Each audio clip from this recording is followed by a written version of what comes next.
বহুত দৌড়ানি বাকি আছে। আল্লাহর ধরা সবচেয়ে বড় ধরা। আল্লাহ ধরে না কিন্তু ধরলে আল্লাহ ছাড়ে না, ঠিক কিনা? এই জন্য প্রিয় ভাইয়েরা, আমাদেরকে স্লোগান দিও না এখন ভাই, কথা শোনেন প্রিয় ভাইরা। এই কথা বলার উদ্দেশ্য আল্লাহর কাছে ক্ষমা নিয়ে আমাদেরকে বিনা হিসাবে জান্নাতি হওয়ার জন্য চেষ্টা করতে হবে। এটা একটা দল কয়টা বলছি? 4টা।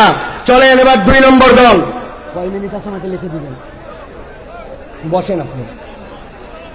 2 নম্বরে কথাগুলো মনোযোগ দিয়ে শোনেন। আল্লাহ রাব্বুল আলামিন বলছেন, একদল লোকের কোনো হিসাবই হবে না, বিনা হিসাবে জাহান্নামে ঢুকিয়ে দেওয়া হবে। নাউজুবিল্লাহ বলেন। আল্লাহ কোরআনে বলছেন সূরা বাকারা 217 নম্বর আয়াতের মধ্যে, ওয়া মান ইয়ারতাদিদ মিনকুম মান দীনিহি ফায়ামুত ওয়া হুয়া কাফির ফাউলাইকা হাবিতাত আ'মালুহুম ফিদ দুনিয়া ওয়াল আখিরাহ ওয়া উলাইকা আসহাবুন নারি হুম ফিহা খালিদুন। আল্লাহ বলছেন, একদল লোক অতি পণ্ডিত হয়ে যায়, আল্লাহর দ্বীনের উপরেই ছিল, কিন্তু এমন বুঝ আনছে, বুঝ এনে মুরতাদ হয়ে গেছে, আল্লাহর দ্বীন থেকে সরে গেছে। সে অনেক সময় বুঝে মুরতাদ হয়, অনেক সময় না বুঝেও মুরতাদ হয়। আমাদের দেশে না বোঝা একদল মুরতাদ আছে, এদের ঈমান বোঝানো আমাদের জন্য জরুরি। ছোট্ট করে বোঝানোর জন্য বলি, আমাদের দেশে এরকম মুসলমান আছে কিনা নামাজের ইসলাম পছন্দ করে, রোজার ইসলাম পছন্দ করে, যাকাতের ইসলাম পছন্দ করে, কিন্তু যেই না বলা হয় চোরের বিচার আল্লাহর আইন দিয়ে করা হোক, দেশটা আল্লাহর আইন দিয়ে চলুক, খেলাফত অনুযায়ী দেশটা পরিচালিত হোক, সেই না ওই নামাজি হাজী সাহেব পর্যন্ত রাজি থাকে না। এরকম মুসলমান আছে কিনা? উল্টা আমাদেরকে বলে, সাইফুল্লাহ ভাইকে তো কোনো দলের লোক মনে করতাম না, কিন্তু উনিও তো দেখি দলের কথা বলে। আল্লাহর দ্বীনের পক্ষে কথা বললে, আল্লাহর আইনের পক্ষে কথা বললে বল খুঁজে নামে পরিচয় দেয়, আসলে এইগুলা মুনাফিক মার্কা মুসলমান। ভালো করে বোঝেন। আল্লাহ বলছেন, কেউ যদি আল্লাহর দ্বীন থেকে মুখ ফিরায় নেয়, ফায়ামুত ওয়া হুয়া কাফির, এই অবস্থায় যদি মারা যায় তাহলে সে কাফের। আল্লাহ বলছেন, আর কেউ যদি কাফের অবস্থায় এরকম করে মুরতাদ হয়ে মরে যায়, ফাহাবিতাত আমালুহুম ফিদ দুনিয়া ওয়াল আখিরাহ ওয়া উলাইকা আসহাবুন নারি হুম ফিহা খালিদুন।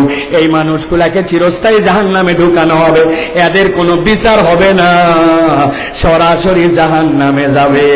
অতএব যাই করি নাই করি, কখনো আল্লাহর দ্বীনের থেকে মুখ ফিরানো যাবে না। আর নিজের পণ্ডিতি কাটায়া আল্লাহর বিধান নিয়ে কোনো বাজে কথা বলা যাবে না, ঠিক না? খুব সাবধান প্রিয় ভাইরা। আল্লাহ রাব্বুল আলামিন কোরআনুল কারীমের মধ্যে বিস্তারিত কথা বলেছেন, সংক্ষেপ সময়, এই জন্য আপনাদের কাছে বোঝানোর জন্য বলছি। মুরতাদ কিভাবে হয়? ওরা মনে করে নবীর তরিকা ঠিক না, নবীর পদ্ধতি পছন্দ করে না, আল্লাহর বিধান আগে ঠিক মনে করত, কিন্তু এখন মনে করে আল্লাহর বিধান বোধহয় বাংলাদেশের জন্য, আমাদের সমাজের জন্য অচল। এরকম যদি মনে করে, ও যত হাজী সাহেব গাজী সাহেব হোক না কেন, আল্লাহর কাছে সে মুরতাদ হয়ে যাবে, বিনা হিসাবে জাহান্নামে। আল্লাহ হেফাজত করুক, বলে আল্লাহুম্মা আমিন। প্রিয় ভাইয়েরা, এবার চলেন আমরা 3 নম্বর দলের মধ্যে যাব। 3 নম্বর দল কি, এটা একটু বুঝতে হবে। সেটা হচ্ছে হিসাব হবে, কিন্তু আল্লাহ বলছেন ওই হিসাবের পরে তাকে জান্নাত দেওয়া হবে। তবে হিসাবটা তার জন্য যে হবে, ওই হিসাবটাতে তার আমল নামায়, আমলটা পরিমাপে দেখা হবে না, আমলটা ওজনে দেখা হবে। কিসে দেখা হবে? কথা বলেন, আমল কি আমাদের পরিমাপ হবে না ওজন হবে? আমার দিকে তাকান, কি হবে? ওজন হবে। এখন কথা হচ্ছে যে আপনার আমল নামায় সওয়াবও আছে, গুনাহও আছে, কিন্তু আমল নামাতে আমার ওজনটা কেমনে ভারী হবে? আমি আপনাদের কাছে বলতে চাই, একটা মানুষের জীবনে যদি তার আমল নামায় 3টা জিনিস যুক্ত থাকে, তাহলে তার আমল নামা ওজনে ভারী হয়। সুবহানাল্লাহ বলেন। 1 নম্বরে আপনার আমল নামার মধ্যে ঈমান লাগবে। কি লাগবে? একটা মুখ বন্ধ থাকবে না। আমল নামাতে ওজনে ভারী করতে হলে প্রথমে বলতে হবে কি লাগবে? জোরে বলেন ঈমান। ওই যে দাঁড়ায় আছেন যারা, কি লাগবে? ঈমান। ঈমান নাই আপনার কিচ্ছু নাই, ঈমান আছে আপনার কিছু আছে। সুবহানাল্লাহ বিহামদি। এই যে তরুণেরা ওয়াজ শোনার জন্য চলে আসছে, কিন্তু এর মধ্যে অনেকেই আছে ঈমানের বেসিক হচ্ছে সালাত, অথচ সেই সালাত আদায় করে না, আছে কিনা? আমি আপনাদের কাছে একটা ছাত্র আর একটা শিক্ষকের একটা দৃষ্টান্ত দিব 30 সেকেন্ডে, ভালো করে খেয়াল করেন।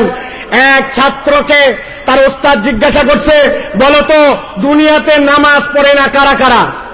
ওই ছেলে ভেবে চিনতে বলছে, ওস্তাদ দুনিয়াতে নামাজ পড়ে না 3 শ্রেণীর লোক। কয় শ্রেণী? কথা বলেন। 3 শ্রেণী। বলতো 1 নম্বর কে? বলছে 1 নম্বর যে পাগল অথবা অজ্ঞান। মাশাআল্লাহ। 2 নম্বর কে? বলছে ওস্তাদ 2 নম্বর যে মৃত, সে নামাজ পড়ে না। মরা মানুষ নামাজ পড়ে? উল্টা নামাজ পড়া লাগে। বলছে মাশাআল্লাহ। এবার 3 নম্বর বলো। বলছে 3 নম্বর হচ্ছে যে অমুসলমান। তাহলে নামাজ পড়ে না কয় শ্রেণী? 1 নম্বরে পাগল অথবা অজ্ঞান, বলেন। 2 নম্বরে মৃত, 3 নম্বরে অমুসলমান। এবার পেকুয়ার লক্ষ মানুষকে সামনে নিয়ে জিজ্ঞাসা করতে চাই, যারা এখানে আছেন দাঁড়ায় বসে দূরে কাছে, আমরা কি পাগল অথবা অজ্ঞান? আমরা কি মৃত? আমরা কি অমুসলমান? আপনি কিন্তু ফাঁসে গেছেন। আপনি আগামীকালকে নামাজ পড়েন নাই, বলছে এই তুই কি পাগল? বলছে না। তাহলে মরা না, অমুসলমান না। তা আপনি পাগল না, মরা না, অমুসলমান না, আপনি নামাজ পড়বেন না, তা হবে না, ঠিক কিনা? ঈমানের পরে সবচেয়ে গুরুত্বপূর্ণ এইটা হচ্ছে আপনার আমার জন্য সালাত। তাহলে আমলে ওজন বাড়ানোর জন্য কাজ 3টা। 1 নম্বর ঈমান লাগবে। কি লাগবে? 2 নম্বর লাগবে নিয়ত সহি লাগবে, আপনার নিয়তটা বিশুদ্ধ লাগবে। নিয়ামতুল্লাহ নিজামের কথা, মোটরসাইকেলে আসতে আসতে আমার চোখটা ছলছল হয়ে গেছে। বল সাইফুল্লাহ ভাই, এত লক্ষ লক্ষ লোক দেখানোর জন্য আয়োজন করি নাই। আমার আব্বা ইন্তেকাল করে গেছেন, এলাকাবাসী অনেক মানুষ মারা গেছে। একটা লোক যদি দোয়া করে, আমার বাপ যদি সেখান থেকে নিষ্কৃতি পায়, আর মানুষ যদি কোরআনের বার্তা নিয়ে কোরআনের পক্ষে বাড়িতে যায়, আমার আয়োজন সফল ভাই, একটু দোয়া করবেন। নিয়ামতুল্লাহ যদি মনে করতো অনেক টাকা দিছে, দেখ কত বড় আয়োজন করি, আয়োজনের 1 পয়সাও দাম নাই।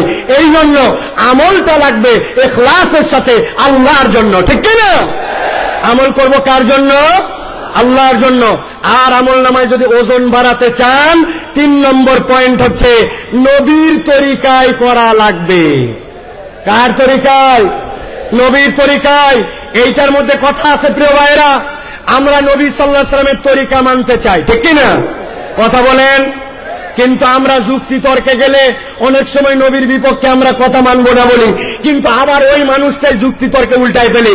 আমি আপনাদের কাছে জিজ্ঞাসা করতে চাই, আপনার এলাকায় জুম্মার নামাজের মুসল্লি বেশি হয় না ঈদের? কথা মনে বুঝেন নাই, জুম্মা না ঈদের? এবার বলেন তো ভাই, ঈদের দিন আপনার এলাকায় ঈদের জন্য আজান দেওয়া হয়, একামত হয়। নবীজির সময় লোকজন কম ছিল, এই জন্য আজান একামত হতো না। আজকের পেকুয়ার মাহফিল থেকে সিদ্ধান্ত নিব, এবার রোজার ঈদ থেকে আমরা আজান দিব, একামত দিব, দিয়ে ঈদের নামাজ আদায় করব। রাজি আছেন? কেন রাজি নাই? আজান একামত খারাপ নাকি? বলবেন হুজুর আলটা পাল্টা কথা বলেন না, নবী যা করে নাই আমরা তা করবো কেন? আচ্ছা ঠিক আছে, এটা বাদ দিলাম। এবার আজকে একটা আমল আমরা করলে কেমন হয়? নবীজি ছিলেন মাসুম, সাহাবায়ে কেরাম ছিলেন আদুল, তাদের গুনাহ খাতাই ছিল না। আমাদের গুনাহ খাতা কম না বেশি? যাদের বললেন না তারা মনে হয় আল্লাহর ওলি। গুনাহ খাতা কম না বেশি? আজকে আমরা নবীজির সময় জুমার নামাজে 2টা করে সিজদা হতো। জিজ্ঞাসা করবো সিজদা দেওয়া ভালো কাজ না খারাপ কাজ? ভালো কাজ। তো আমরা ভালো কাজ, এই জন্য আজকের জুমায় আমরা 4টা করে প্রত্যেক রাকাতে সিজদা দেব। কারা কারা রাজি আছেন হাত তোলেন। আপনারা জুমায় 4টা সিজদা দিবেন? কারা কারা রাজি আছেন? আছেন কেউ?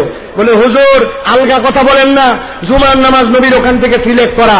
আমি বুঝানোর জন্য বললাম, যে লোক জুমার নামাজের সিজদা ভালো কাজ, তাও 4টা দিবে না, ঈদের নামাজের আযান দিবে না, একামত দিবে না, ওই মানুষকে যদি বলা হয় এটা নবী করে নাই, এটা বিদআত, এটা ছেড়ে দেন, তখন বলবে আমার দাদা কি বুঝতো না, আমার বাপ কি বুঝে নাই, আমার আগের ইমাম সাহেব কি জানে নাই।